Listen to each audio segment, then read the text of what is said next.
What's up, everybody? Another wonderful Monday night at Chewin the BBQ Fat. Thank you so much for joining us. Glad you're here. We've got a heck of a night planned. Sorry for last week. We were on spring break and we were out of town. So I missed y'all. Hope you missed us. I know there was been a lot of information in the past couple of shows. We're not going to stop tonight. We're going to bring out more and more information. And once again, we've got the best of the best out here to talk. And we're gonna surprise y'all what we're gonna talk about tonight, but it's gonna be a good show. Baseball for us is still in full force. We were supposed to be off this weekend and hopefully cook. We didn't get into Gadsden, which I heard was an awesome contest. But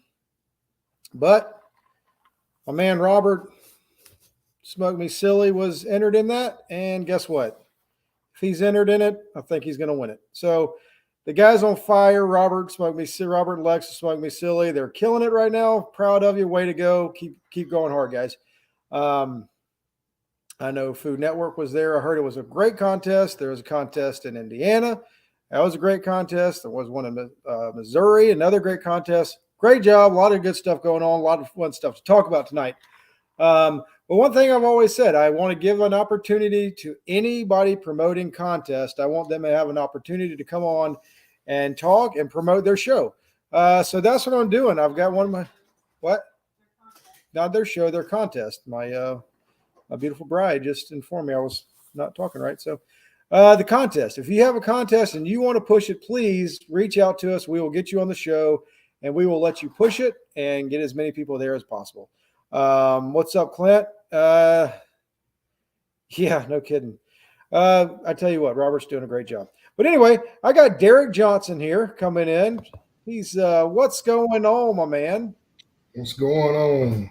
Not only is this guy an up and coming cook that's taken over here out here in Georgia, you've also decided to become a contest organizer, correct? That's right. That's right. Tell me a little bit about this contest you got going on and how can people sign up for it?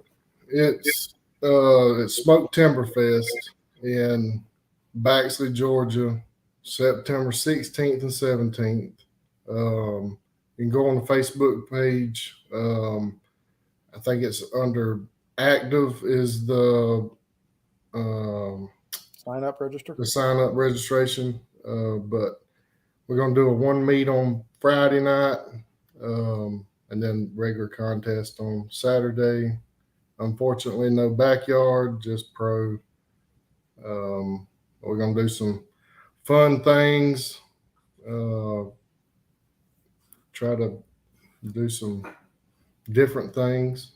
So tell me about some of these fun things and different things that you're trying to do at your contest. Well, what made you want to do that? I don't know. I guess being new cook and, listening, I'm always listening to all the other guys and hearing the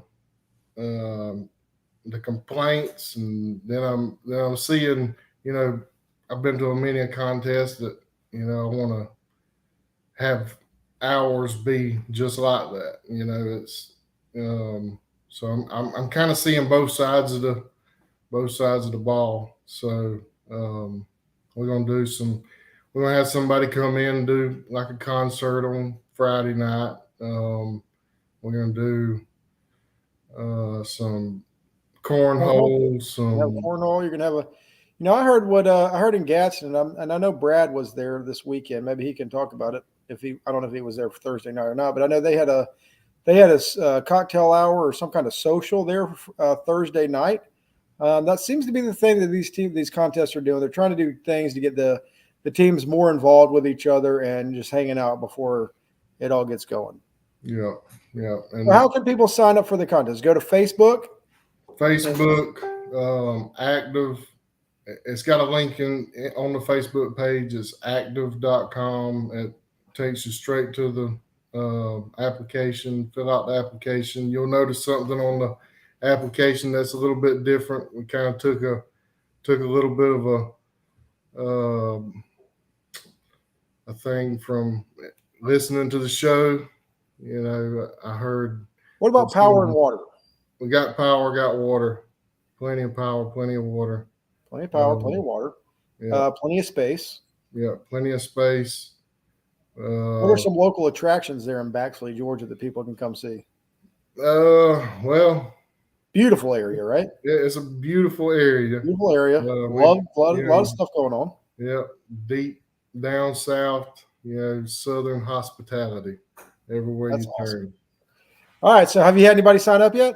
Yeah, we've had a few already sign up. Well, are you limiting the field to a certain amount of teams? I mean, we don't want to. Well, not really. I mean, we'll take as many as we can get.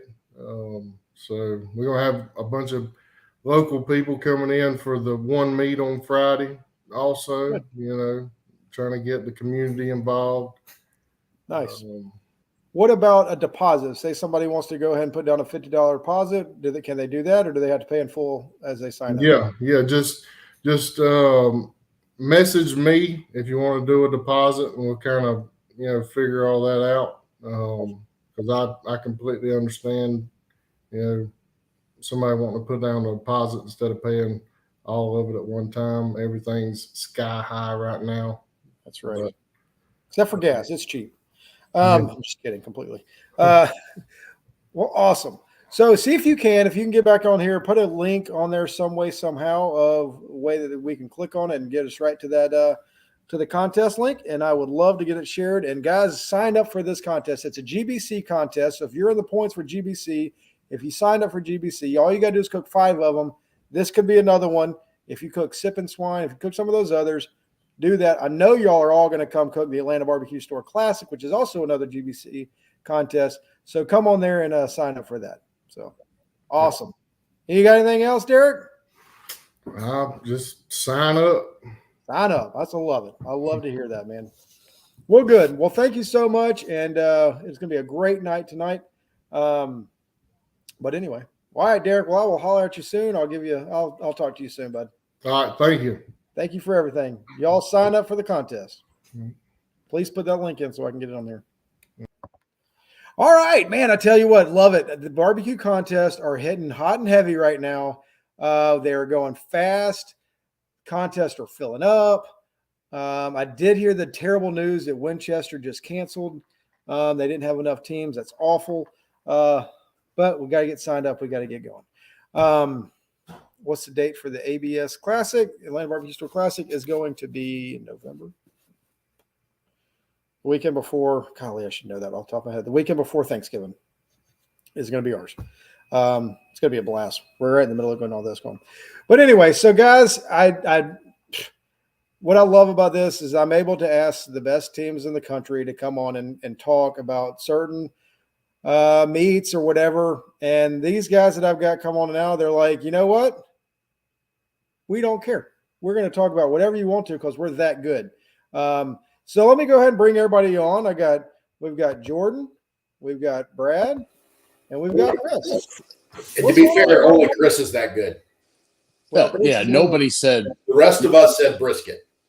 None of us said that we were that good. Brian put words in our mouth. Yeah. No, I said y'all Chris said we could talk about anything. I said, no, we have to talk about brisket because that's all I can cook anymore. This is true. Chris was like, I'll talk about all of them because I'm that good. But everybody else is like, no, I'm just kidding. I'm just kidding. Why did I invite Chris? Because Chris, why did I invite you? He turned me down. He turned me down as a team. Well, no, because you said you were going to do the first couple shows with your Atlanta Barbecue Store teams. Then you're going to get some teams that weren't good enough to sponsor after that. So that we're here. So here we are. Here we are. Golly. Brad is pretty much the barbecue king, but we'll just leave it at that. So Jordan, thank you so much for coming on. You look like you're still selling cars right now. You're just selling everything. You just can't stop, can you, up there? I don't know about that. Basically, I have a 2-year-old and 3 dogs that have 0 class. So they'd be climbing all over me, going crazy. So I'm back at work. Welcome to my world. Welcome to my world. All right, Jordan, tell everybody a little bit about yourself. First time guest on the show, correct? Yeah. When you asked me, I was a little concerned or confused why you had these other 2 guys with me. I was like, I think you asked the wrong Jordan, possibly. But no way. No, so we've been competing since 2018. me and my wife, a good buddy of mine, and then my 2 kids come with us. My oldest every once in a while, but our youngest is in tow 95% of the time. So It's awesome. How old are your kids? 2 and 17. Oh, good. Yep, that sounds a lot of fun. It's Where are you from again? Where'd you say you're from? Benton, Illinois. Benton, So, Illinois. hour and a half from St. Louis. So is that near Bill? No, well, Lake? we're probably an hour and a half. We're an hour from Paducah, we're an hour from everything. I got you. Sounds good. Yep. Well, awesome. Brad, welcome back to the show. Thanks again. You want to introduce yourself? Yep, Brad Leighninger of Gettin Basted. You may know me as reserve grand champion from such contests as Gadsden, Alabama, the KCBS World Invitational, the American Royal, reserve grand at Sam's Club Nationals 2014. I think I'm at 60 reserve grand right now. And, you think they'll never get old and tiring, but every now and then you like to win one. Never happens, does it, Brad? Yeah, I'm waiting this year. I'm 0 for 2022. Are you really? Yeah, I've got plenty of seconds. Bridesmaid. It's a number. Bridesmaid over here. Well, what about you, Chris? How have you done this year? I don't think I finished top 10 this year. Had a rough go. Last couple weeks been pretty tough. And for the record, Jordan, you're on here because you wanted various degrees of fat guys with beards, and you fit the mold. Yeah. Yes. You brought the best looking in from last night. I can only imagine. Oh man, I love it. We get a Facebook thread going about asking everybody to come on, and it hit the rails really quick. It went south. It was awesome. Wait till the show gets going, Brian. Till the show.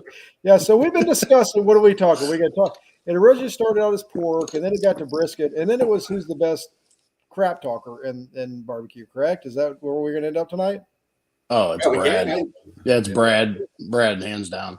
Whatever we're going to do. No, so we've all discussed it, and I think we're going to talk brisket tonight, correct? Let's do it. Let's talk brisket. So everybody that's been wondering, what are we talking about? And we're talking about brisket. I did ask Robert, I was like, what do you want to hear? He's like, man, I'm really struggling with brisket. So if you can get them to talk brisket tonight, that'd be awesome. So Robert, smoke me silly, Robert? I Yeah. don't think you're struggling with much. I'd like to struggle. I need to struggle. I told him, I said, Robert, you're the talk of barbecue right now. He goes, no, I'm not. What have I done? He's talking about everybody else. He's like, I was like, all right. So I didn't know. I did not have a clue what happened at Gaston this weekend. And I just texted him. I was like, so how'd you do this weekend? GC. I was like, you're crazy. But anyway. I'm pretty sure he struggled his way to like a 740 in Nashville.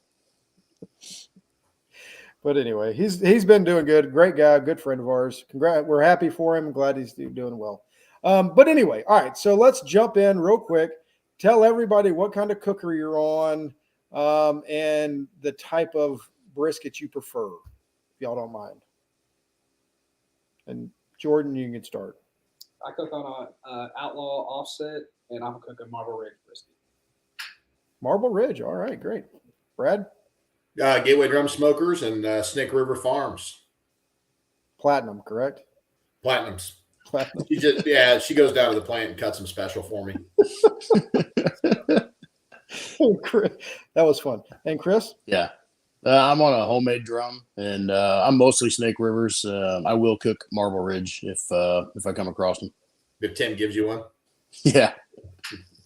So the Marble Ridge, this is one of the new briskets in the game, right? Like Tim Shearer is the one is selling this, correct? Yeah. I don't know. So. I've been to the farm. Okay. Idyllic setting out by the Missouri River. Just, shears running around everywhere. It's quite the place. I mean, you can see why the cows are so good because they're so happy. Wow. Brad rode one of the cows. I did. Yeah, that was, we don't bring that up there. We're not supposed to talk about that contractually. It's actually one that Jordan cooked this weekend. Extra massage. Thank you, Brad. I'm just glad I'm not in the ever get in the insemination program that Tim has going on there at the Marble Ridge Farms. The genetic line is special, and a lot of times you'll be sitting there talking with Tim, and he's scrolling through it, and you like, what's he doing? TikToking? No, he's browsing bull semen.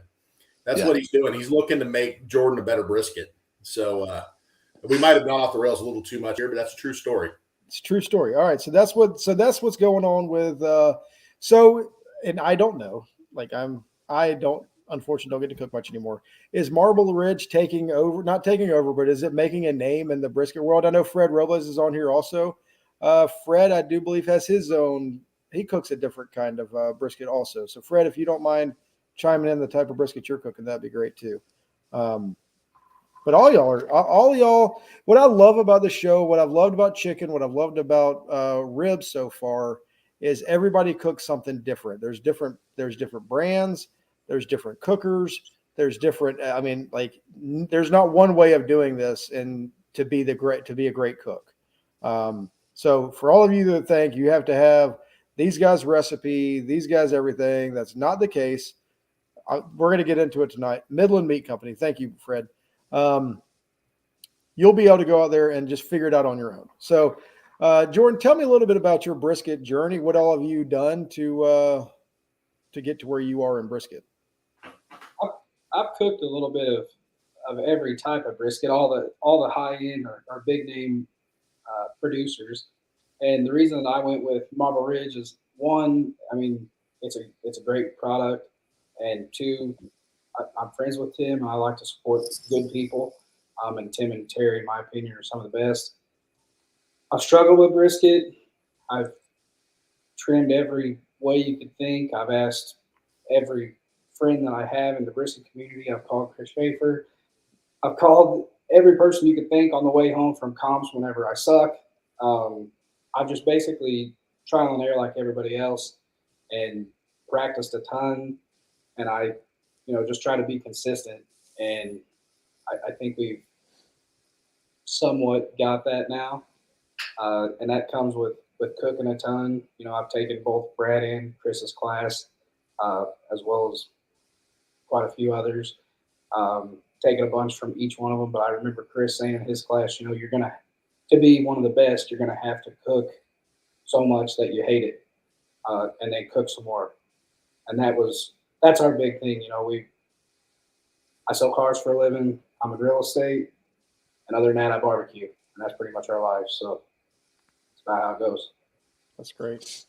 So, Chris, speaking of that, since you just talked about your class and everything, what do you want? What would you like to add to that? What do you think it takes to be a great brisket cook? I think a lot of it, like Jordan said, is practicing, getting consistent. It needs to get you got to get automatic. You got to be able to know when a brisket's done and how it's going to hold. And there's just so many variables that go into it. It just takes cooking briskets. These guys that, they cook a couple of them and they turn out okay and they go straight into competitions and they get mad when they get beat up. They're never going to keep up with a guy like Brad, who's probably cooked 5,000 briskets. You know what I'm saying? So I think it's just cooking a lot of them and practicing. We all know it's a tenderness game. So it comes down to just cooking it right. Right. Brad, you cooked 5,000 briskets? At least, yeah. I've cooked a bunch of them. It is. It's tenderness. And right on the edge of tenderness, right after tenderness is, tender brisket is dry brisket. So riding that line of getting the right tenderness without drying it out is extremely difficult. And a lot of people are cooking hot and fast now, which makes it more difficult even.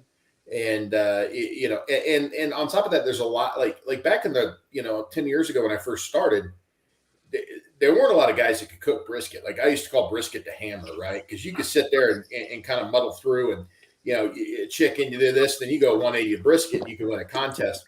It's not the case anymore now. Like there's a lot of people because of classes and barbecue league, whatever it is. There's a lot of people that cook briskets now and just the quality of competition is better. So you don't have that separation anymore, where you're a pretty good brisket cook. Like back in the day, I got to call it every contest, right? Because there weren't 10 people there who knew how to cook a good brisket. Now there's, you might be 30 deep at a contest. So it's just more difficult now because the margins are tighter than they've ever been.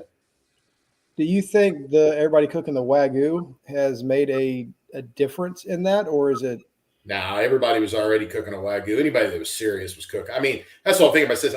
People were cooking Wagyu. I mean, I started out, there was a little bit of Creekstone Primes, back like way back when. But I mean, honestly, from like 2013, 2014 on, anybody that was a serious competition cook was cooking.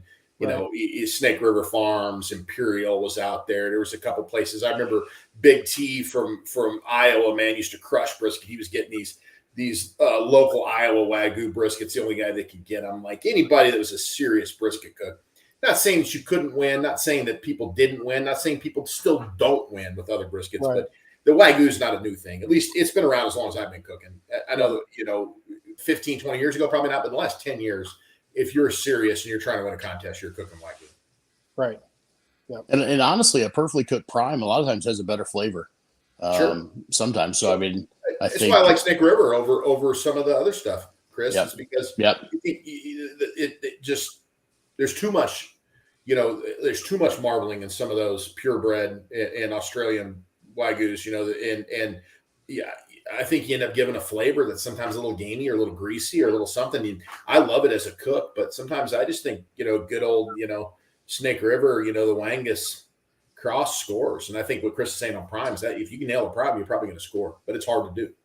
Yeah, we cook primes in the restaurant. And there's times that, I come by and grab a slice and I'm like, Jesus, like this would hit in a competition, Yeah, I obviously like my Wagyu too, but man, it's a perfectly cooked prime. It's almost hard to beat. Wow, that's awesome. Jordan, what you thinking about up there? You just trying to sell trucks? Is that what you're doing over here in the comments? Truck. See, You want to ramble some more, Wes, while you make a deal? wanting something. So I was kind of on the point where Brad said, I feel like I was taking my brisket maybe too far. And I would hit, every once in a while, there would be calls, and it just wasn't to the point. I can remember Bill Hine coming into my trailer after brisket turning one day, and we thought we had a decent brisket. I remember him sitting his down, and we were talking, and he had tasted mine. He's like, man, it might be a little dry, I was like, really? And I remember reaching back down and picking a piece of brisket back up, and I tried again. I was like, well, shit, that's perfect. He's like, well, that's mine. I'm like, oh. But I was kind of on that. I think maybe took it too far. And after just kind of practicing and constantly trying different things, we've actually pulled back on our brisket, and our scores have increased quite a bit. So you hear a lot of cooks. I've heard multiple people say, I cook a brisket and then cook it further. Well, I was probably cooking it further and then cooking it further even more, and that's where I was maybe getting some tenderness issues.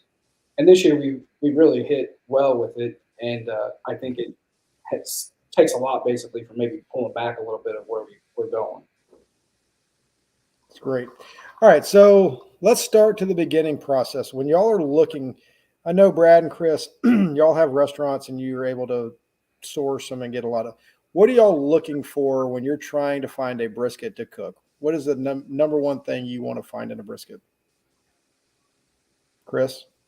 Yeah, so I don't cook SRFs in the restaurant, so I don't get to source them like others do. I mean, hopefully I can get there one day, but I just order them from SRF like anybody else. I want marbling, a good amount of marbling, good amount of thickness, kind of a uniform size that, it's not going to get all wonky when you trim it, or it's going to, loosen up on you and get, crazy shape and stuff. But honestly, just marbling. And I mean, I say thickness, but I'm not a slave to thickness. If I got a perfectly marbled brisket that's thin, I'm going to run it. I would say just good marbling, good color is really all I really care about.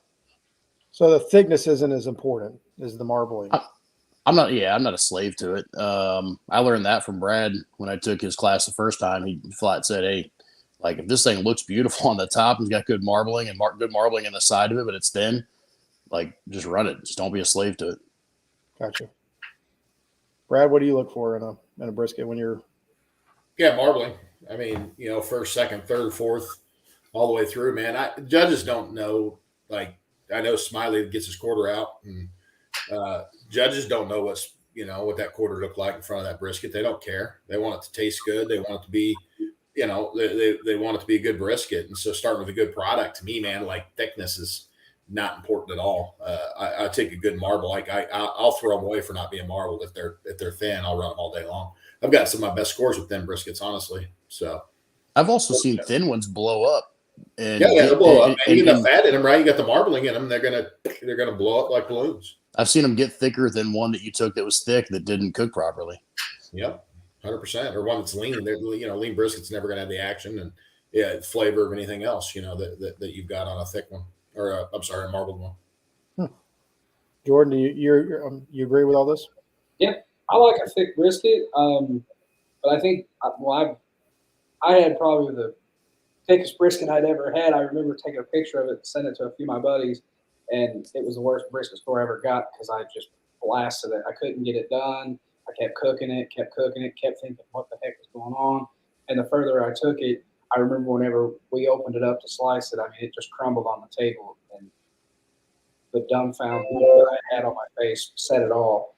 And I knew when it was actually in Centralia, Missouri, and we 3-called it and got the brisket. And I had people look at me, and I'm like, "There ain't no chance." And it did. It kicked us right in the tail. It was terrible. But so I don't. We get a thin brisket, and sometimes I'm like, man, I wish this was thicker. But like they said, if it starts to blow up and plump up there in the beginning stage of the cook, it's all good. So I guess everybody agrees that marbling is king, and then if you get the thicker is not as important as the marbling, but then after the marble, you're going to go with the thick. All right, so great. I have more of a problem with the ones that just aren't uniform. When you got the one side's real thick and the one side's real thin, and you can't trim it. You can't trim it up right. Like that one side's going to get loose before the other side. Like that's a bigger problem than just a overall thin brisket. So thank you for that segue. We discussed that. That was on our agenda that I don't have. But Chris, you talk about trimming, and you want them to be uniform. When you're trying to trim briskets, what are you looking for, or how do you trim? Don't tell me how you trim. What is what is your goal for trimming? What are you trying to accomplish by your trim? Well, with my trim, by the way, talking brisket's awesome because I have a brisket video on the barbecue league, so you guys can just watch it. But with brisket, I want it to be, people say trim to the box. I feel like I always leave it a little wider than the box, or even wider than you want it to, because it's going to swell up. It's going to change shapes on you a little bit. I like to round off the edges a little bit with a pair of scissors. It helps me from crumbling on those edges. Leave it long enough to know that I can get a solid 15 slices out of it if I need to. Not that all 15 are good enough to go in the box, but I want to have plenty to work with. Sometimes you overcook that point side a little bit and you got to come back towards the flat side. But I just need it long enough to know that I can get a decent amount of slices out of it. But I mean, I turn in enough that by the time I'm done, I've got like 4 or 5 slices, that I'm taking home or giving to somebody. So I use the whole thing pretty much. Perfect. Brad, what are you trying to accomplish in your trim? Yeah, I mean, just even, and no matter how thick my brisket is, I always trim it the same height. So if I leave some point on, I leave some point on the bottom. I like to be a couple of, 2.5 or so inches thick. And I just, for consistency. So sometimes it's a lot of fat caps, sometimes it's not much. Just depends on the brisket. One thing back to the thickness thing, I think that kills a lot of people like at big contests is you save that perfect brisket, right? That 28 pounder or whatever that's marbled and blah, blah, blah. And it's something you're not used to cooking. So you go to the biggest contest and you cook some, you cook a hunk of meat that you don't get it done, or it's not what you're used to, and you end up getting killed. So man, I mean, I don't ever do that. I just try to find the same thing I've been cooking throughout the year and bring it to those big contests as well. But anyway, I'm looking for just an even rounded edges. I don't trim to the box. I don't know. Somebody's going to have to explain the new latest. I think Wes was asking. Wes is going to have to show me his brisket caddy. It seems like a solution searching for a problem to me. But I don't know. Maybe I'm old school. But I just cook a brisket and then slice it up, and throw it in a box. Did you see my rib caddy though? Yeah, the Converse box. I loved it. Yeah. I used it last weekend.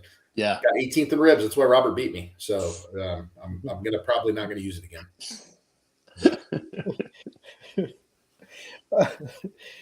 Jordan, what when you're trimming, are you All right, so I've seen, I guess it's called the Texas, is it the Texas trim or something like that now or whatever, where I feel like you used to see the grain running straight. Now everybody's trimming it to where the grain's more at diagonal. Is that something new or is that something that you're doing or not doing or? I never even heard of that. I'm learning. What's going on? The Texas, I learned about that. Pretty straight. I don't venture to Texas. I went to Florida once, and that'll probably be the last time I go. So I stay close. I trim fat running straight, and I have trim to the box. I think it looks pretty. Don't get me wrong, but this year I've really probably went a little bit wider and just dock it. And I've noticed as you cook them, sometimes depending on how a judge takes a bite, sometimes the edges can get a little over. So if they're judging you on that, the sweet spot might be right there in the center. But if your edges are over and that's how they take a bite of it, that's how they're going to score you. So I just went to docking the brisket. Gotcha. Manuel, you know exactly what it is. Yeah. So apparently what I was told on the show one time by some Texas cooks is in IBCA or somewhere they do it, CBA, they do it because they overcook the brisket. It allows you to cook it farther without it falling apart. I probably screwed that up, but that's what I was told. Texas trim, never heard of it. Thanks, Fred. Y'all are making me look like an idiot. I love it. That explains my lack of success in Texas. Yeah. Okay. I'll have to figure this one out. Yeah, so I've been seeing a lot more people posting their, especially in the caddies, where the fat is the grain is not necessarily going straight. It's kind of at an angle. But anyway, Clarence Joseph says he will slice at an angle versus perpendicular when he needs to, which is basically if it's overcooked, it's a way of making it better. Is that correct? Is that what y'all do if you ever overcook one? Are they saying slice with the grain if it's overcooked? Like more. No. Not exactly, not with the grain, but I'll let them all in a little secret. Just cook it right. There you don't go. got to worry about how to slice it. What is Blaine talking about fourth place, Brad? What the Metal Buddies, man. It's he's literally mentioned it 15 times. I don't know what it is. So can we just get this out of the way, Brad? And let us know what this fourth place brisket is. Metal Buddies. So I think we're in Cameron, Missouri. And the first day I ended up getting fourth place in brisket. We got these little bitty medals. So I was wearing that around all day, just everybody come up and I was just kind of, I was like, I know let's get this out of the way. I know you're staring at me. Yes, I got fourth place brisket yesterday. Yeah. I don't want to make a big deal out of it. Let's quit bringing it up. I did. I got fourth place brisket. And then as it turns out, I just ran that into the ground that night. And then Blaine the next day got fourth place brisket. So we came up with a new deal. And we actually have a Facebook group that if you've ever gotten fourth place brisket, when you get a fourth place brisket, send us a picture of your fourth place brisket and join our Metal Buddies Facebook group. But as it turns out, then I went down to the Houston Livestock Rodeo World Championship, managed to pull a Metal Buddy fourth place brisket out of there, which to me was better than first place. So that's really fourth is the new first when it comes to brisket. There you go. And you get to join in with me and Blaine and the Metal Buddies. You need a shirt that says fourth is the new first. It is. We're thinking about picking a contest and sponsoring our two restaurants, sponsoring a fourth place brisket. Whoever gets that, make that pay more than a GC. Do a series where the most points are awarded. I've got a great contest y'all can do that at, Brad. Yeah, not in Georgia. I got a lot better chance of getting fourth than first in Georgia for sure. I got a lot better chance of getting 40th. I got 40th this week. Poor Jordan. Wrong show, Jordan. Come back for the pork show. Yeah, we'll talk pork next week, Jordan. We can talk about 40th place pork. If we were going to do pork, I was literally just going to sign off and then comment in the comments. I do need to copyright it. Sometimes our sayings have a tendency to end up as other people's team names or businesses. So we do probably need to start copyrighting some of the stupid stuff we say. That's awesome. Fred, thank you for explaining what I said. More of an angle if overcooked, holds the slice together a little better. Thank you. All right, so I went down to Texas a couple weeks ago, and I smoked. I destroyed Fred and brisket. So don't listen to him. Okay. I'm not saying that's what you're supposed to do. I'm just judge number 6 liked me by like a half a point better or something. It was funny because we all tied. I've never talked more trash in my life. We got down there with brisket, and it was like Bill Purvis and LC and Fred and I and everything. We all ended up just all dead tied. But I did beat Fred in the tiebreaker on that, so I'm claiming the bragging rights on that deal. Yeah, especially in Texas, right, Brad? That's all you could ask for. Yeah, I mean, it wasn't like tied for first, so let's get that out of the way. It was like tied for like 8th or 9th or something. There were about 6 or 7 of us just lined up there, so it was pretty funny. That's awesome. Do y'all separate briskets when you trim them? Yes. Yep. Kind of. Brad said you'll leave some of the point on if you need to Yeah. make it even, right? So your main thing is you really want the uniform thickness across the whole brisket, correct? I do. Jordan, go ahead, Chris. I was going to say, I think to kind of echo what Brad's saying, people don't realize that like what the bottom of the brisket looks like is what the top's going to look like. And when you take that whole point off and create a divot in the bottom, now you've created a divot in the top that pulls juice and doesn't set rub and things properly. So you leave a little more fat in that point in the bottom to make the bottom flat, then the top's going to have kind of that same shape. There you go. Blaine Hunter just welcomed our first new medal buddy. I see that. Mike or Robert. No, yeah, Mike and Robert got 4th place last year at Eureka. So I might go see if I didn't win 4th place at some point in time. This proud of. This Facebook group is going to blow up. Just go look. It's out there. It's got 2 members in it right now. 2 members. That's it. We're looking for buddies. 102 after 9. Oh, that's great. All right, so gonna get it out of the way. Caddy or no caddy, and then we're gonna move on. What's a caddy? Okay. I've tried it. I'm not saying I don't like it. They work good, but since I went wider, I start off pretty hot and they pump up most of the time. Okay. What do they do? I've never had anybody explain one to me. Well, I've never. Yeah, I guess I heard somebody explain it like when you're injecting or whatever, it kind of holds it together or whatever, but like cooking or whatever. I just worry about it bowing out. I mean, the meat's got to go somewhere, right? I've never cooked in one. I injected in it, and it just seems like it. You got another one. Welcome to the club, bud. That's awesome. Damn, I got 4th this weekend. Good job, Bill. Proud of you, buddy. Robert from Smoky Silly might have got a 4th this weekend. By the time we get off the show, Brad, there's going to be 50 members in your group. I know. Look it up and ask. Metal Buddies. So I had this conversation about the caddy with another cook. I'm not going to name names. Rhymes with barren birth. But we're Daryl. We're kind of like I'm under the belief that like if my brisket's going to loosen up, I want it to loosen up. I don't want it held together or held in that shape. I want it to do what it's going to do. So Robert said he got 5th. You're out, buddy. Let's create a group for 5th. And to be clear, there's some really good brisket cooks that use that caddy. Yeah, so people beat me every week with it. And I'm not belittling it. I just have never seen a need in my product yet. But trust me, I'm probably about this time here in a couple months, I'll probably be desperate enough to be grabbing it. I was going to say, everybody on the list. I get beat by the bus almost every time I cook against them in brisket, and they run it and they swear by it and they make them. So I'm not trash talking. I'm just saying I don't get it for what I do. No, they're great brisket cooks. So yeah. Brian felt so bad for me. I think he just gave me one. It was like, this might help. I was like, desperate. Like, give me. I'm going to try. Jordan had such a bad run that he gave him a caddy. Tim's giving him briskets. I'm giving him rub. Hey, I'm just running with what I can get. Tell you what, though, Brian wouldn't give him a sponsorship. He didn't even ask us about that, did he? No. I did ask multiple times. Got shot down. Okay.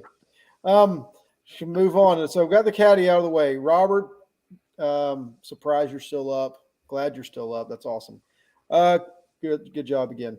So moved on from that. All right. Trimming to the brisket. I mean, trimming to the box we don't do. We're more concerned about the consistency of the uniformity. All right. So moving on. Is there anything else y'all want to talk about? Anything basically before you inject or do any of that kind of stuff? Is there anything else that you think is important? No, I know that trimming to the box. I like having options across. If you want to dock it, I just don't like that end. if the judge bites it from the middle, that's good. But I think that end a lot of times is dry. Maybe you sacrifice a half a point or whatever to appearance here and there because of it. But I think you've got a better chance of making sure the judge takes a good bite and doesn't do anything stupid like pick it up and bite that drier end. It's just kind of my thoughts. But I'd rather sacrifice appearance and pick up the other ones than all day long. Makes sense. And I think I'm going wide enough that if it cooks right and it's dead nuts, I can get it in the box without docking. But I've got that option to dock if I need to. Because that way it's still big enough, even though it's docked, it still looks right in the box. Is that what you're saying? Yeah. But I'll tell you, when I feel like it's cooked right on the edges and I don't dock it, like it's a full box. I mean, it's edge to edge, You ever bend them in there? Yeah, it looks like a frowny face. Well done there. Give them a box. Well, we're going to get into that later, but I like that. That's a good Jordan, what about you? I pretty much dock every time now. Even with the caddy, cutting it down to like 7 inches. I used the caddy last year some. This year I haven't. Okay. All right, good. All right, sorry. Didn't mean to bring up the caddy. I know so apparently that seems to be a hot topic. I didn't know that, but I was told that. No, I'm sure you just grabbed the wrong cooks to talk about the caddy. I don't want to talk about it. That wasn't what I was trying to do. Sorry. I think what Brad's saying though is you could have got 3 cooks on here that are equally as good as we are that use the caddy. Okay. I got Wood holder. I think there's 2. There's 2 different kinds. Yeah. There's competing caddies. That's a topic for a podcast. Yeah, let's just keep moving. Really, this shit talk started. Let's just get into that. Good job, Jordan. Maybe I'll wait for you to say it. Yeah. So apparently there's one you cook in, and there's one that you inject in. So here we go. You switch caddies. I think there's kind two. of like Chris's I think cars. there's 2. He's got the caddy he drives on Sunday, Yeah. and then he's got the one he takes the rest of the week to work. Yep. I think they both beat me in brisket, so I should probably shut up. But hey, so be it. Oh man, I love it. Dueling caddies, caddy wars. Yeah, I know, it's awesome. All right, so let's talk about injection. Caddyshack is one of my favorite movies. I'm with you, Fred. Jordan, what are you trying to accomplish with your injection? 3 different caddies. So I went really heavy on injection, thinking that it would just retain a ton of moisture, but with the amount of fat content that's in them, I learned from Brad, that sometimes you don't have to necessarily go heavy-handed with the injection. Just in infused flavor. The thing I like about Marble Ridge is I've done a side-by-side cook, with the A9 Snake River Farm and the Marble Ridge, and I like the beefiness that comes out of the Marble Ridge. So, sometimes in previous injections, I've really tried to hammer that beef flavor, but the reason that I like the Marble Ridge is I don't necessarily have to get too crazy with an injection. I've seen a lot of guys go 2 and 3 different injection types, and that works. I'm not saying it doesn't, but just trying to – everyone's busy, and I like just going with, 1 injection and some water and moving forward. So that's you're saying your injection is mainly for moisture content more so than flavor. There's flavor obviously in it, but I went hard on previous briskets trying to get more of a beefy flavor, and I don't necessarily go that route anymore. Gotcha. Chris, what do you think? I'm kind of the same way. I use a couple different commercial injection products, but mostly just a couple of those with some water, some phosphates, and don't over inject the hell out of it. But I'd almost challenge you to take a injected brisket and one that wasn't a good Wagyu and cook them side by side. I'd almost challenge you to try to pick it out. Like I said, I think so much of it has to do with marbling and good beef and cooking it right. But obviously, we're going to inject it. We're always trying to get more flavor inside of it. Okay. Brad? Yeah, I inject really lightly. I mean, honestly, if I was going to skip a step my brisket, that'd be the one. And this is with all meats. If you have good marbled meat, you don't need injection as much. Like injection has a chance to hurt you as much. And I think, we used to hammer the hell out of them back when we weren't getting, as good a meat. And then I think that carried over now that people are really focusing on marbling, and you really can back off because I remember, I went to a contest. I think it was in Clinton, Missouri, I think, and this is like in 16, something like that, 6 years ago or so. And I got 2 firsts and a second with 2 180s. And then they were calling the top 10. I didn't get a brisket call. Calling the top 10, I got 7th overall. And you're sitting there going, man, what the hell happened? I thought I really liked my brisket. Thought it was good, And I'm walking back from West. This is a good time to buy a truck, by the way. Walking back from awards, and there was a rep that actually happened to judge that contest that came up and was like, man, he said, I really thought you had that. I said, yeah, man, I did too. I got killed in brisket. He goes, did you get a comment card? And like that, I said, yeah, sure did. And he was kind of like sheepish. He didn't want to tell me. I said, hey, man, I obviously had an issue. I'm not going to get mad at you, man. I mean, you're not the only, I was getting 7s all over the board here on taste. I'm not going to get mad at you about it. I clearly have an issue. And he goes, on his card, he said I didn't like the injection. And when I'm walking back, I'm like, man, that's odd because I've been running the same injection for years. And I was like, man, it's really an odd thing to say. And then it struck me that it wasn't that he didn't like my injection. It's that he shouldn't have been able to taste it in the first place. And I backed off immediately, and I'd like to go on barbecue data and look at my scores, but I backed off immediately on injection. Went to the Jack, like 2 weeks later, ended up getting a top 5 call in brisket, and just went on a run after that. When I backed way off, and that's just been a valuable lesson to me. It's like a lot of times, especially by brisket, you've been tasting. I've been standing over a drum smoker, number one, so I've got grease bellowing in my face, and then number two, I've been sitting there tasting barbecue and usually spitting it out for the last hour and a half. And then when you taste brisket, a lot of times you're not sharp in what you're tasting. You're actually in there and you're tasting like for moisture, maybe some salt content, maybe or whatever, but you're really just kind of like going through. Well, you weren't picking up that synthetic, like those phosphates and some of that beefy stuff, man. You start with consomme, load it with phosphates, load it with a commercial, and any of those commercial injections that also have beef in them. And then you sit there and you hammer the thing up, pump it like a balloon and cook it. Well, at the end of the day, yeah, you got something that tastes real beefy, but it tastes almost chemically. And so I really think if somebody's struggling in brisket and they think they're hitting tenderness, like the first place I would look is actually back off the injection and even remove it and then see what happens and then start bringing it back slowly in. It's great. Adam Beer is a judge in North Carolina, and he said he's heard judges in the tent say they aren't a fan of over-injected briskets. It seems to let it affect their scoring. However, I feel like that's something that you can't be sure of, and he wants when he hears it. So, yeah, but you can be sure of the taste, right? You can be sure that you don't like the taste, So, well, that goes back to what you're saying. If they even think that injection's overpowering, it probably is, right? Something's affected that flavor too much. Yeah, something. I mean, it could be other things. I mean, you could be putting some kind of broth back on there or sprinkle. I mean, there's a lot of places to go south when you're, I really do think, and something that those, learn from some Texas cooks. And I do think there's big dividends of going simpler on brisket, honestly, right now than maybe the traditional KCBS stuff that's been happening. Very interesting. All right, so we've got our trim down, the injection down. What do you and basically everybody's saying the injection sounds like is really just to keep the moisture in it, not necessarily overpower with flavor or anything. You're not trying to really get flavor as much as you are just keeping it moisture and everything else. Is that correct statement? Yeah. That's enough. Okay. All right. So the next process, do you or do you not? If you do, why? If you don't, why not? Rub the night before or after you inject, or you injected? I'm assuming everybody injects the day before, the night before. Yeah. Okay. So are you putting any rubs on a pre-rub or not? Or do you think that's important or not important? Or what do you think? I rub the night before. Okay. I usually rub right before I go to bed, essentially. And then when I get up about an hour before it goes on, I'll reapply just a light coat. Okay.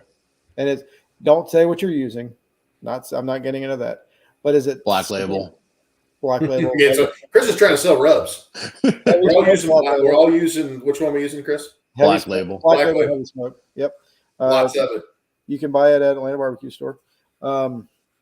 It's best if you use a little bit, dump the bottle out, and open a new one. I learned that from from every week. It's got to be fresh. I learned that from Tim. Bottle, that's one thing that you learn if you took my class, whatever. nobody did. But you got to start with a new bottle every time you go, and you got to buy it from Atlanta barbecue store. But anyway,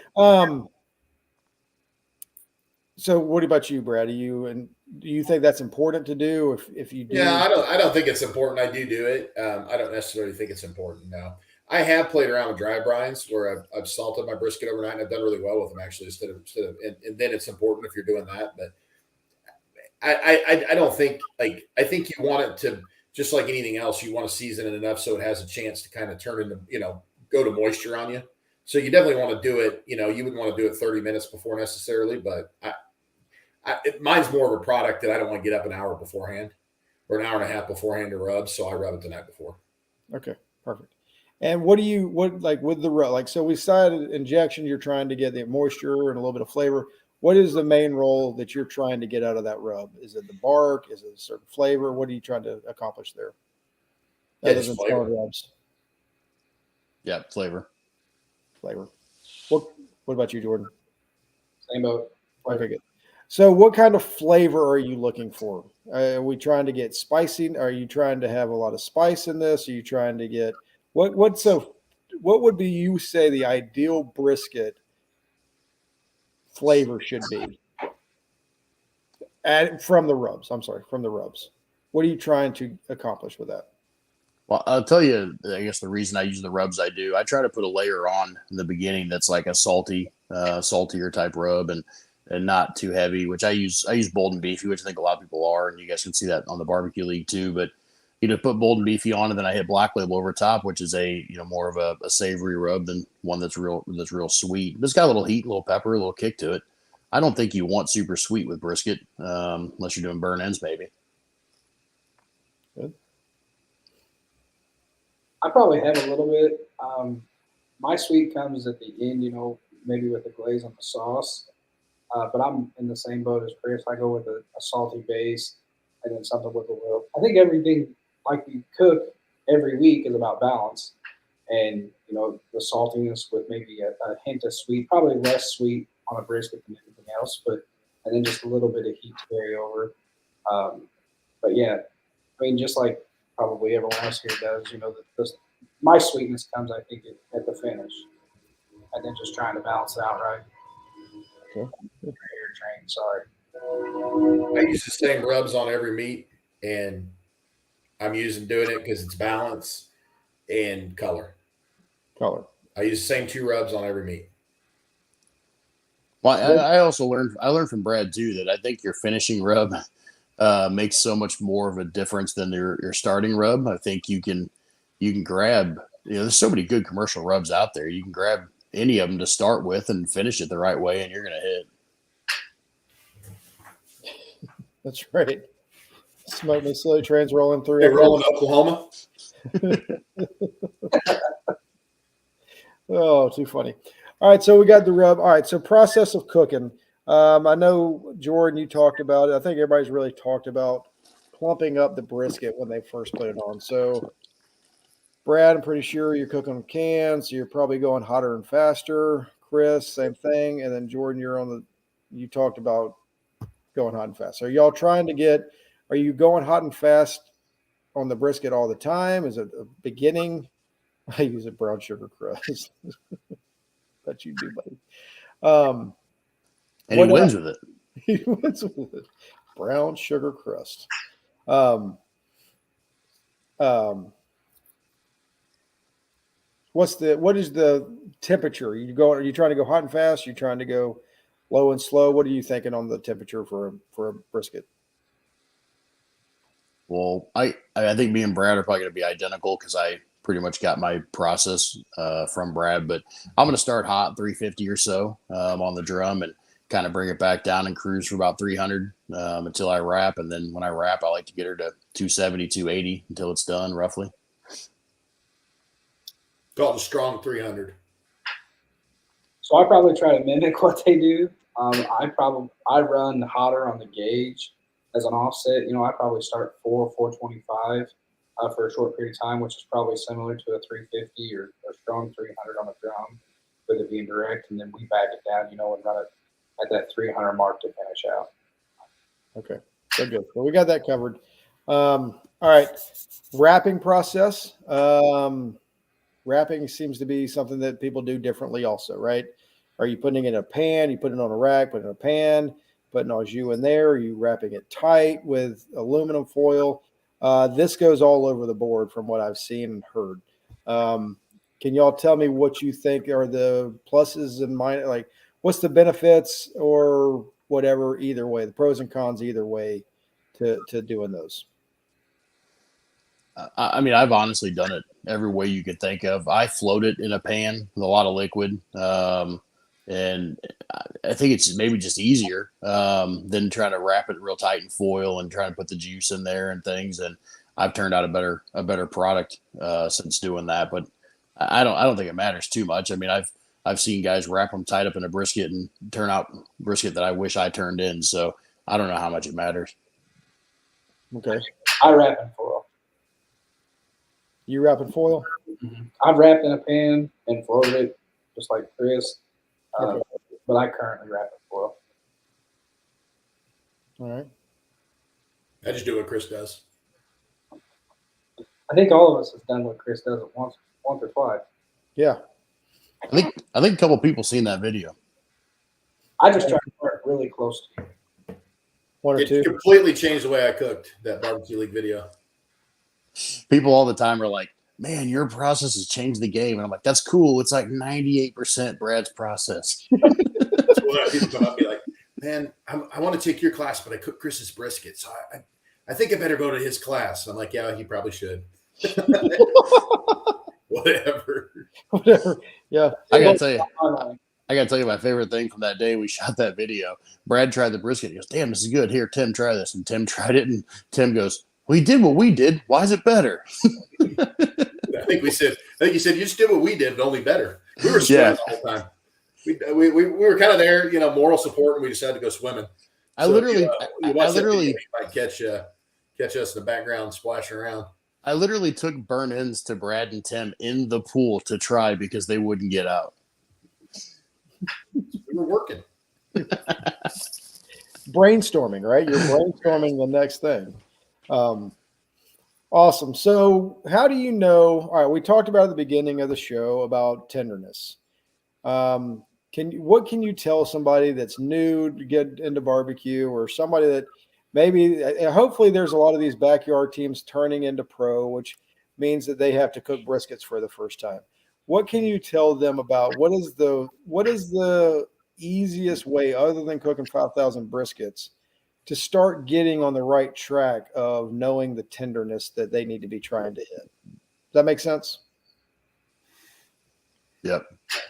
I mean, I'd say, unfortunately, you have to cook 5,000, but you got to put in the repetitions. I mean, I just think that's why there's a lot of people that get frustrated in the barbecue game right now, and why you see somebody like Robert out there still kicking ass is yeah, you can step up and you can win a contest, or you can go in there and walk into one or whatever. But if you want to go in there every week and put up top fives, you better put your repetitions in. And that's the way with brisket. Like, you can walk into a brisket call, walk into a brisket win, whatever, and that okay, yeah, you've got the process, you got your flavor. But if you want to do that consistently, there is nothing like repetitions.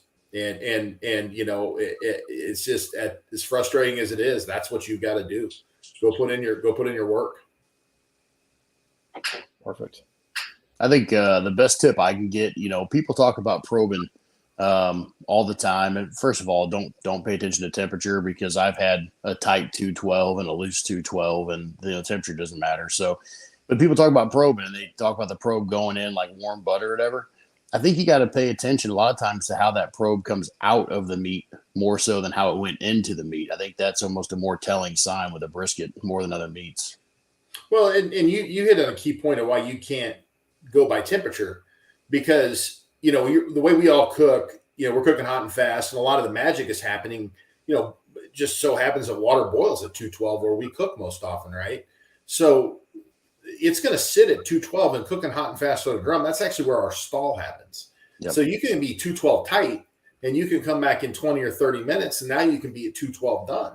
And so if you set your thermometer and you say 212 is a number, and I tell you, hey, 212 is a number, I'm not telling you 212 is a number, but let's say we did, and you as soon as you hit 212, then you're wrong, right? Because you hit 212 tight. Whereas you sit around, you wait, and that's when all the magic's happening. So you just missed everything. Everything's breaking down. The juices are going. The connective tissue's breaking down. And you've got to catch it right when it's done, because then after that, that temperature is going to shoot up and it's going to dry out. So that hitting that right temperature, it may sit, like we may stall out at that, and you may go up to a higher elevation. Let's say it's at 196, or you cook lower and slower. It's at a different number. But you've got to go by that probe, because that temperature, it can be tight at the same temperature that it finally breaks at. Yeah, I had a comp that we got into it, and it was the temp 212, and dude, it's tougher than I'd ever felt. And we let it go like 30 minutes, and I get in there still 212, kind of loosen it up. But I ran that thing an extra hour and 20 minutes, and it never moved from 212. But after an hour and 20 minutes, you're like, all right, this is right. Let's get it off here. But if I tell you 212 and you pull an hour and 20 minutes earlier, you're in trouble. I think the biggest misconception is temperature, right? Everybody's thinking, what temperature do you cook to, right? Or how many hours per pound or something along those lines. Like, I don't think any of that. It's all about the feel, right? Well, that's why when they ask the temperature, I always tell them done degrees. Right. I just say 206 and then laugh on Saturday. You would. I think the biggest thing for a new cook or somebody struggling is you can listen to somebody like Brad or Chris say, there's a certain tenderness whenever you're feeling with your probe. But the problem is, and I've explained it to multiple people, is whenever you're cooking and you're not hitting scores, it's about like shooting 1,000 free throws blindfolded. If you're practicing every day and cooking constantly, but you're hitting the wrong mark, you don't know what you're searching for. So you got to either befriend, take a class. You got to be able to talk to somebody who knows what that tenderness feels like. So, I took Chris's class. I've taken Brad's class. I've taken Joe's class. I've taken Steve Hay. I've taken multiple classes. And at every class, you sometimes almost feel bad because you're doing it, but it's like, actually, bullshit, you don't. I just spent a bunch of money. So I stood at Chris's class and I stood at Brad's class. I said, can I feel it? Can I feel it? And then everybody in the class wants to feel it. But that was why I paid the money, because I wanted to know. I wanted to know what they're feeling for on Saturday when it's done. Because that was my problem. I mean, for the first probably year and a half of me cooking, hell, I almost made a T-shirt when I would trim money muscles. I'd look at my buddy that cooks me. I go, is that the money muscle? And he would laugh every single time. But I watched multiple videos, and I would continue to struggle until finally it clicked. I mean, I guess what I'm getting at is, yes, you can dive in head first and practice nonstop, but if you're shooting at the wrong mark, you're going to continue to shoot at the wrong mark. So you got to either take a class, or like I said, you got to you make good friends in barbecue for a reason. And hell, you might be better at something than they are. And you got to work with your friends, Well, and I've had buddies, like, to your point, be like, man, I think this brisket's done. You mind probing it for me? And I've walked over and hit it and been like, dude, you probably got 40 minutes. Like, you're not even close. But they thought it was done. And if that was what their target was, they thought they nailed it. Right. And that's kind of where, and Robert's, you'll all know Robert's a good friend of mine, whatever. He's always telling me, find judges and go cook for judges and see what they say, right? Like, do what it takes to get the information out there to know what's going on. So there you go. When you think it's done, go 15 more minutes. There you go. The jiggle. That's terrible advice, by the way. Yep. Because I think that's one thing that you're saying is, if you go when it's done, and you can't do anything else about it. All right. So if you're not sure. Well, if you think it's done, but you have to go another 15 minutes, then you don't know what done is. Not to be a jerk, but like, if you think it's done, but it takes 15 minutes, then guess what? That ain't done. Wait 15 minutes, and if it feels done, then now that's your new done. Right. That's kind of what I'm thinking. It's like, if you think it's done, you got 15 more minutes. Go 15 more minutes. I have no problem admitting I used to do that, but it was because I didn't know how to cook. You know what I mean? Like, because every time I felt the brisket and thought it was right, when I got to the cutting board, I was like, damn, this thing ain't done enough. So I used to give it 15 more minutes and then it'd get right. But after cooking enough, then you figure out how you know when it's done, and then you don't got to do that anymore. Right. Good advice. All right, so we're done. Rest time. How important is rest time? I think all the big meats need to rest. I learned from Brad. Brad, how many times have we said I've learned from Brad tonight? Do you count them? Hey man, I mean, you guys have obviously gone your own direction, but you kind of got branches off the same tree here for brisket. You probably should have pulled in a little bit of, we should pull in. You're getting a lot of similar philosophies for sure. It's part of Brad's coaching tree, but I learned, man. I used to take a brisket off and throw it right in a Cambro, and you start slicing that thing hot, as hot as could be, and it just didn't come out as well. So, I learned from Brad to take that thing off and let it rest, and not necessarily throw it in a Cambro. Go ahead and don't be afraid to let the temp come down in the sun before you slice it. But I think that was a game changer for me when I started doing that. Yeah, you don't want to cut it when it's 200 degrees. I mean, even if you take it off and throw it straight into Cambro, you got to give it a time to come down a little bit because it's going to come down. Whether you control it or whether it happens in the box while it's sitting around the table, and then you have no idea what you gave the judges, it's going to cool off. So you're better off controlling that cooling process. So be in charge, be in control of the whole process. Right. Awesome. Well, I had because I'll take and put that pan in another pan and wrap it in foil and throw it on my counter till I'm ready for it. And I never went back and temped it, but I was at one of my classes and they were asking me to do that. And when I got ready to slice it, it was like I think it was like 135 degrees or something like that when I went to slice it. So it had dropped a good 80 degrees from the time I pulled it off. So don't be afraid to let it come down. Perfect. All right, Paul, you brought up the question I was afraid to ask, but since you asked, I will. Burn ends. What's y'all's thoughts on burn ends and how do you cook them? Sometimes. I cook them for Christmas. When it feels right. When it feels right. I've cooked them from time to time. I went years, ran them every week, and then I went years, didn't. Honest to God, I mean, I don't. If you do them right, I think you can score with them. I think you can score without them. So it just depends. I'm what I'm feeling, or if I'm looking for a change or whatever. Yeah, I'm the idiot that says what's done right on a burn end. Well, you're not an idiot though, because if you ask 10 judges what a perfect burnt end is, you're going to get 8 different answers. And that's my problem with them. I've only turned in burn ends at one comp in the last 4 years, and that was World Foods, and I only did it just because I thought it would present better. I mean, I just don't turn them in. And this is where I'm in the minority. I think there are good burn ends. I think you want them soft. I have never noticed a difference in scores. I've won, I've turned them in and not turned them in. I quit doing them as much because at that point it's like, why the hell am I even cooking with them? Because I don't think it helps you. I don't think it hurts you.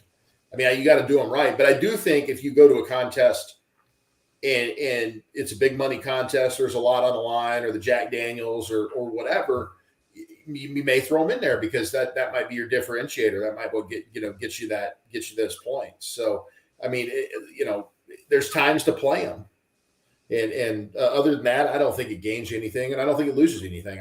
But I do think it comes and goes, because I think right now there's not a lot of people turning them in, and I think if you turn in a good burn in, I think you got a pretty high reward on it. But I don't know about you guys, but I have a lot of people have me try their burn ends.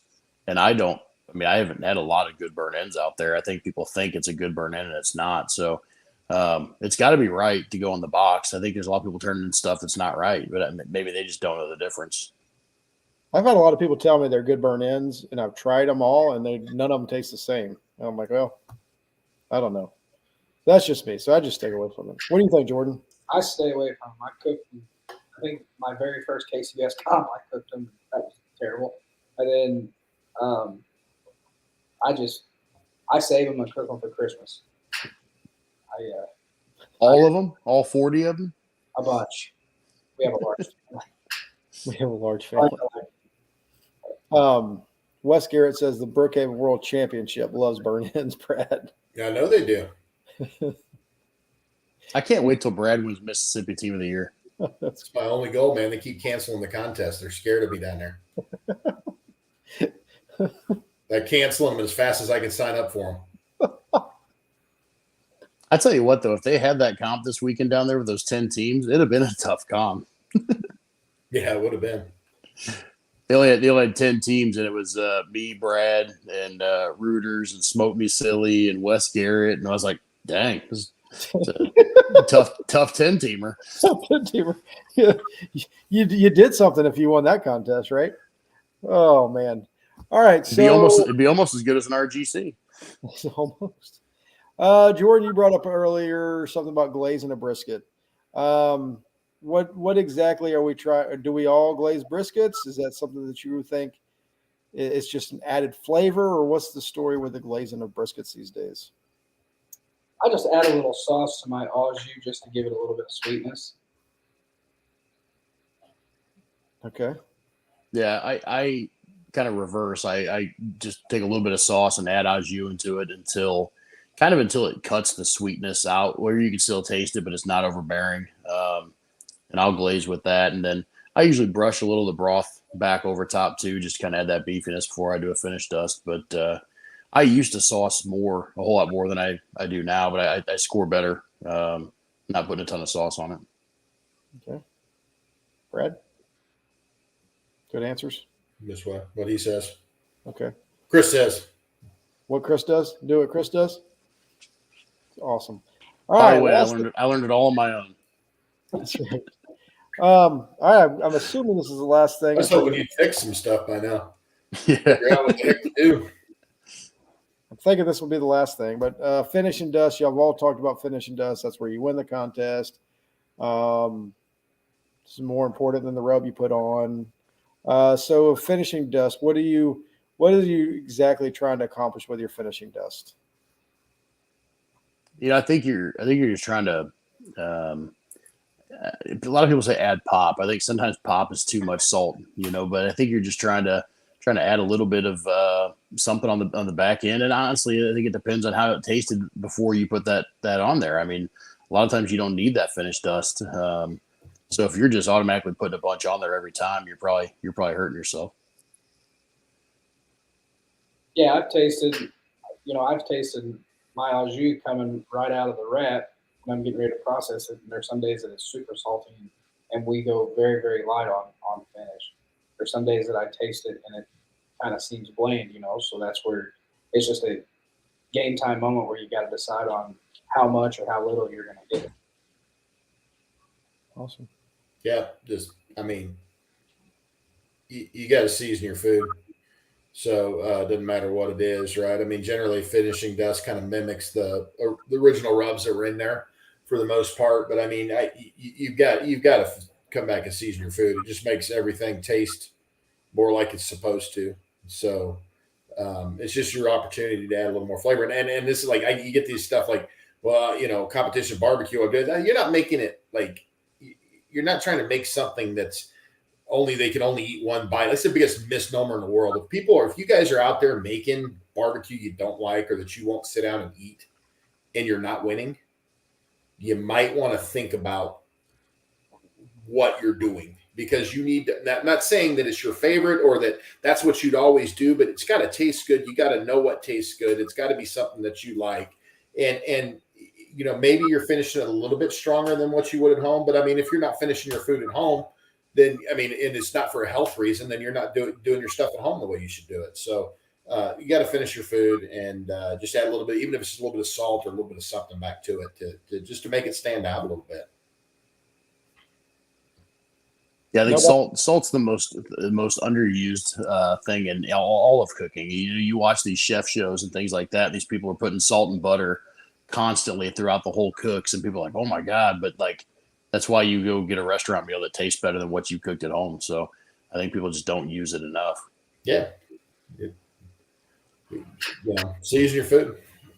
Great. So, Chris, if you had to have one finishing rub that was perfect finishing rub, what would it be? I'll tell you my finish rub. It's on the league, so it's easy. But I use quarter cup Black Label to a tablespoon cash cow and a tablespoon cattle prod, and grind it all up. But I have done it with Tim's brisket injection instead of cattle prod too, and they're it's good both ways. There you go. Grind some salt on it. Grind some salt on it. There you go. Perfect. Jordan, you want to give out any secrets? I'm pretty close. I like Double Secret. Golden BBQ is hard to beat too. So. There you go. Awesome. Is there anything that I missed that y'all think we should have talked about when it comes to brisket? Did we hit up? Did we hit pretty much the whole? Yeah, I would say cook it right and walk. That's about all you need to know. Awesome. What about wood? What about wood for you drum guys? You add any wood to the charcoal, or are you just going straight charcoal? I use all Blues Hog Barkless pecan.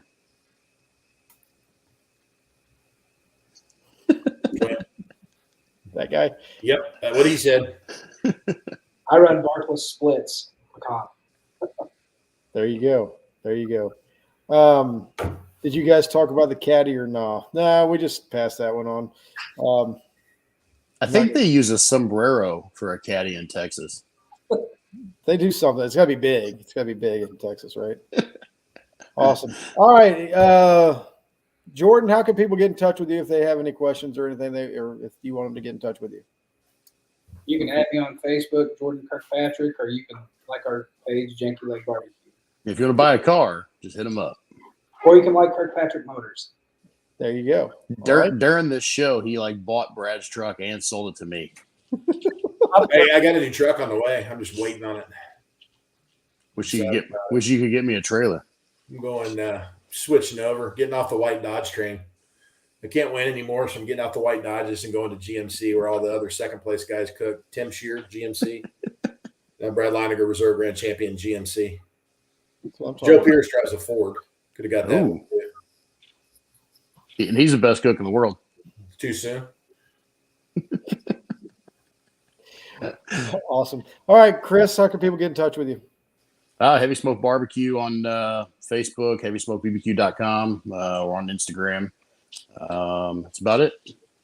About it. Brad, can people get in touch with you, or you got a? Just ask Chris. Chris triages my requests. So yeah, I just give his cell phone if these get to random. He'll escalate it up. Anytime anybody asks me about the barbecue, you guys give him Brad's cell phone number. Just escalate it up. Sometimes he escalates a little quick. Sometimes I will say that. But start with Chris. Oh man! All right, so big question that was talked about. Where did it go? Will Hare wants to know: are you going to be doing pork shoulders on a drum again next month, Brad? Now, I believe we're going to go whole hog next month on the mega drum.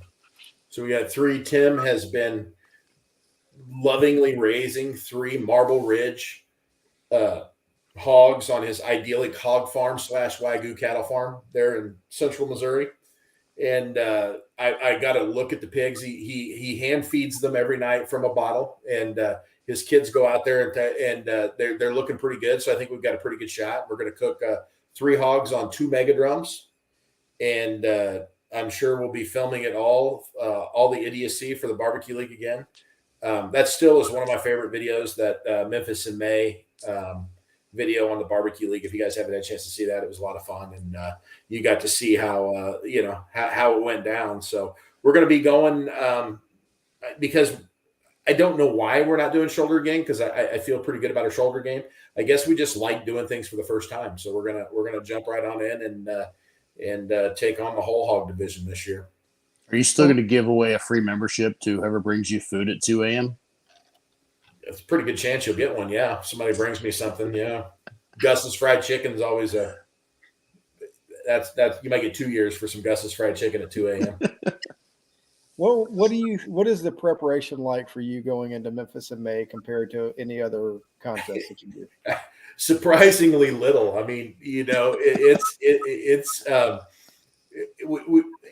I think it's helped us because we know how to cook. We know how, and we had so many people come up and tell us that you can't do something. And well, I hate this contest because you can't turn in money muscles, or I hate this because you can't. We've had so many people tell us that the shit we just won with, you can't win with. And I think our ignorance has helped us just make sure that we're focusing in on turning in good food. And I'm sure it's going to catch us at some point. I mean, we're going into bigger and bigger cuts, but honestly, I think just going in there and cooking by instinct and not doing things conventionally, because the cool thing about Memphis in May is they taste your food, and then you get to explain to them what they're tasting and what you did. So if you do something dumb or outside of the box or whatever it is, you've got the opportunity to sit there and explain to them why they're tasting something that's special. And obviously the gift of the gab and BS is something that Tim and I both, are pretty good at. And I mean, look at the story. Like, we're cooking for Blues Hog. So we literally are, like, all these lies that everybody else tells in Memphis in May, we can look at the judges with straight faces and it's the truth. Like, we are literally cooking hogs that Tim is raising. We are cooking on charcoal that's Blues Hog that Tim is probably out chopping down in the forest back behind his house. The anchovies in the Worcestershire sauce in Blues Hog, Tim has an anchovy farm down the hill from Marble Ridge Farms. They're Marble Ridge anchovies that are going in the Worcestershire sauce that's in Blues Hog. We can sit there and tell them all this story, right, about everything. We're making the sauce, making the rubs, making the smokers, making the charcoal, raising the hogs, and you get these judges there that you can sit there and talk to them about that, right, and talk to them about it intelligently, and it really gives us a good opportunity. So I think a lot of times us going in there just, a dumb as can be actually plays into our favor. Do you think? I'm just practicing my spiel, Ben. You going to be judging? You cooking down there? What are you doing? Ben's the king of Memphis. Do you think it helps you too that other people are probably using Blues Hog sauce and then they come sit down with Blues Hog? I mean, that has to help, right? Well, it does some. I mean, not anybody's saying that they're using Blues Hog. You know what I mean? Yeah. I mean, everybody's got their own sauce. People that are using Blues Hogs, I doubt they're sitting there calling it out. They're probably calling out their own stuff. So that's true. But it does help that you're able to open up a jar of the sauce that say, hey, here it is. I think that does help. And then put the blind box together, that's the other part of Memphis. And with me cooking the meat and then, Tim and I together putting in the box, Tim's palate is honest to God, second to none. And you talk about finishing stuff. We were talking about finishing stuff earlier. We're going to get a good blind box turned in. So it's just a matter of then selling the BS and selling the dream of Blues Hog / Marble Ridge Farms. That's pretty cool. Apparently Tim's already sold to Jordan up there. So yeah, Jordan's all about it. I am. It's a good product. So if you win whole hog, are you officially going to be the hog father, or is that already cemented? I already passed it on. You're the hog father now. I gave you the hat. I passed it on to you. How can somebody buy? So if you want to get Snake River Farms, I know now's the time to do it. I do believe they came out with some kind of tax deal. If you spend a certain amount of money, there's a percentage off. I don't know if that was for other meats or if that was, but anyway, Snake River Farms, you can go to their website and buy off from Snake River Farms. Where can you buy the Marble Ridge at? MarbleRidge.com, Blues Hog. I mean, how can somebody get a Marble Ridge brisket? So I'm not buying any of this stuff. So you'll have to ask Jordan that. Tim does have a website he ships from. I know outside of St. Louis, Cordy Meat, they sell a ton of those to the guys around the Midwest. But Tim does ship. Okay. I bought from Tim directly, and I buy all my meat from Cordy. If you're in the St. Louis area or even a couple hours out, I mean, their customer service is bar none. So if you live in Georgia, is that a problem or? I would call him. Okay. Yeah, he'd ship it to you. But I know Tim does ship as well. Okay. Adam Beer did mention that if you spend over $350 at Snake River Farms, there's a 20% discount. So there's a 20% discount going on for Snake River Farms right now. $350 is like half a brisket. Yeah, Exactly. nowadays.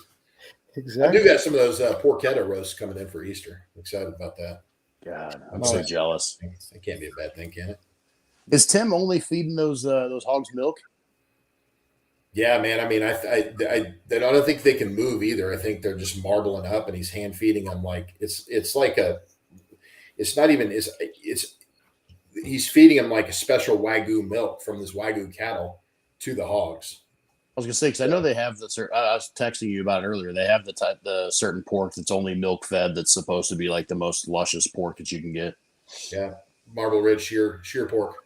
He really does. Like he got out of competition barbecue and he got into like show pigs. I kid you not. The guy he'll drive all over the place and try to track down a show pig for his kids. Then he gets more upset about losing those than he ever did about barbecue, which he got pretty upset about. So. And then those kids they sell those hogs for like $5,000. The people give them their hogs back. It's a crazy thing. No, it makes barbecue look smart. Get into that or tractor pulling, and then you realize that maybe barbecue's not so stupid. Oh, Billy Hine used to diesel pool, and he said he would spend $15,000 in a weekend for a 2-inch tall trophy and a check for $150. But that's like, for Bill, man, $15,000 is like, I mean, that's like $50 for you and I. Well, yeah, he found that entry in his couch. Yeah. He's like, oh, $15,000. Oh, okay, here we go. Another $15,000. Hey, Bill's the guy to know, though. I broke down an effing game, and I was like, shit. After 3.5 hours, I realized I'd stick to selling cars. I couldn't fix mine. I called Bill. He's like, hey, I got a buddy that runs a mechanic shop. Be there at 8 a.m. Hour and a half was on the road. He probably owned like the 20,000 acres around you. Bill did. Right. Just pull over there and go. I tried to borrow $20 from Bill for the Wild Child, and he only had like $1,000 bills. I didn't know they were in existence anymore. Yep. Oh, y'all are awesome. Thank you so much. Bill and I'm like looking at Wes thinking, damn, Bill Hine literally has the nicest truck, taking him 2 years to get here instead of the average 1 year when he orders his food. Man, that's crazy. That's awesome. Y'all are awesome. I do thank you. I know I've kept y'all on longer than you wanted to be on tonight. Thank you so much for talking brisket. Next week on Chewin the BBQ Fat, we will be talking pork. Hopefully I'll be getting a good, it's going to be hard to follow this show, but we're going to do what we can to see if we can't get some more good cooks on here to talk pork next week. And it's going to be fun. Bill, they're crazy, man. To tell you what, it's a lot of fun. But anyway, y'all have a great night. Thank you so much. We will see you next week on Chewin the BBQ Fat. Hope you learned something tonight about brisket. Have a good one, guys.